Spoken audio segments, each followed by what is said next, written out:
অন্তর্বর্তীকালীন সরকারের প্রধান প্রফেসর ডক্টর মোহাম্মদ ইউনূস, আপনাকে বলতে চাই, এই জনসমুদ্র থেকে এই বার্তা যদি আপনারা বুঝতে ভুল করেন, পিওর পদ্ধতি ছাড়া নির্বাচন বাংলার মানুষ গ্রহণ করবে না।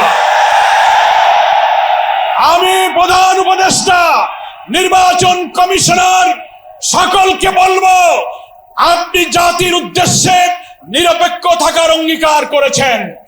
আপনার অঙ্গীকারের প্রতি আপনি সাবধান থাকবেন। আপনার কোন কোন ভূমিকায় জাতির মধ্যে কিন্তু সংশয় তৈরি হয়েছে। পরিষ্কার বলতে চাই, আপনি সোজা থাকবেন। আমরা আমাদের জন্য কোন দলের জন্য আপনার পক্ষপাতিত্ব চাই না।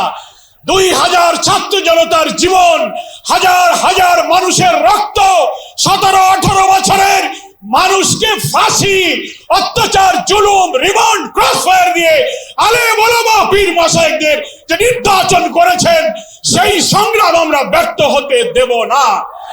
ফলে আপনাকে অবশ্যই জাতির যে দাবি উচ্চকিত হয়েছে, নির্বাচনের লেভেল প্লেইং ফিল্ড আপনাকে নিশ্চিত করতে হবে।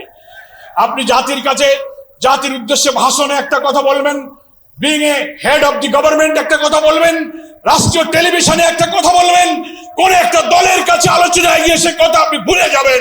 এটা নিরপেক্ষতা ভঙ্গ হয়েছে। আপনাকে বলতে যে আপনি সোজা থাকুন।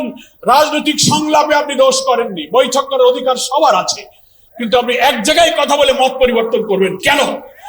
আপনাকে জাতির সামনে আসতে হবে, সকল দলের সাথে বসে আপনি বলবেন যে ভাই, আমাদের এই অসুবিধা, আসুন আমরা সবাই মিলে এইটাই করি, আমরা রাজি আছি।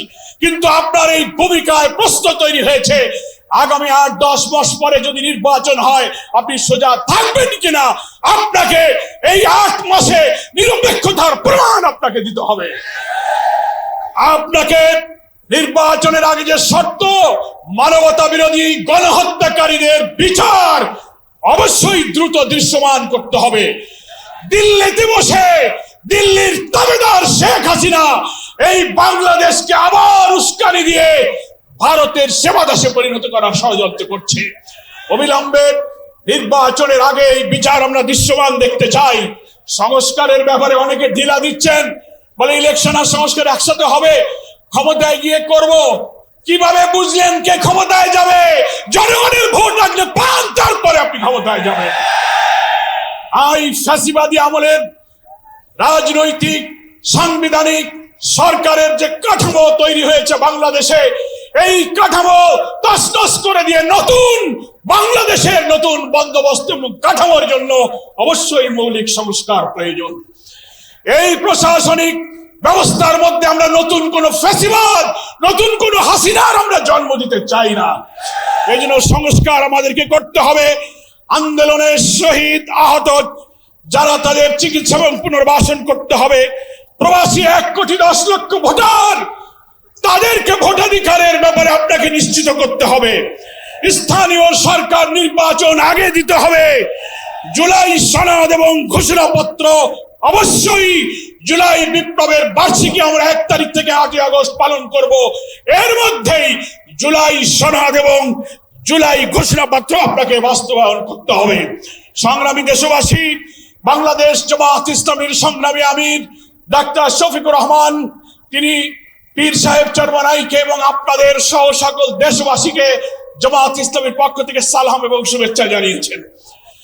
তিনি জাতীয় ঐক্যের জন্য যে ঐতিহাসিক ভূমিকা রেখে চলেছেন, আমি মনে করি চরমনার পীর সাহেব সেই চেষ্টার ক্ষেত্রে একটি গুরুত্বপূর্ণ ঐতিহাসিক উদারতা, অবদান, মহব্বত রেখে ইতিহাসের একটি স্রষ্টা হয়ে তিনি থাকলেন।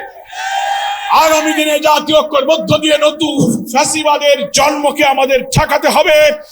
আমরা এই ঐক্যের পেছনে চরমনার পীর সাহেবের যে উদারতা, যে আন্তরিকতা, যে মহব্বত, তার মাধ্যমে তিনি যে গুরুত্বপূর্ণ ভূমিকা পালন করেছেন, আমরা দেখতে পাচ্ছি ইতিমধ্যেই বাংলাদেশের গ্রামে গঞ্জে, শহরে, নগরে, বন্দরে ওলামায়ে কেরাম, মুসলিম উম্মাহর নেতৃত্বদানকারী জনগণের এই ঐক্যের পরিবেশ দেখে, আজকে এক মঞ্চে দেখে গ্রামে গ্রামে ঐক্যের জোয়ার শুরু হয়েছে। আসুন ভেদাভেদ ভিন্নমত পরিহার করে মুসলিম জাতি সত্তা মূল্যবোধ রক্ষার জন্য আল্লাহ তাআলার দ্বীনকে পার্লামেন্টে নিয়ে ন্যায় বিচার, সুশাসন, বৈষম্যহীন এক নতুন সমৃদ্ধ মানবিক বাংলাদেশ গড়ার জন্য আমরা ঐক্যবদ্ধ থাকব। সকলকে ধন্যবাদ। বাংলাদেশ জিন্দাবাদ। ওয়া মা তৌফিক ইল্লা বিল্লাহ। আসসালামু আলাইকুম ওয়া রাহমাতুল্লাহি ওয়া বারাকাতুহু।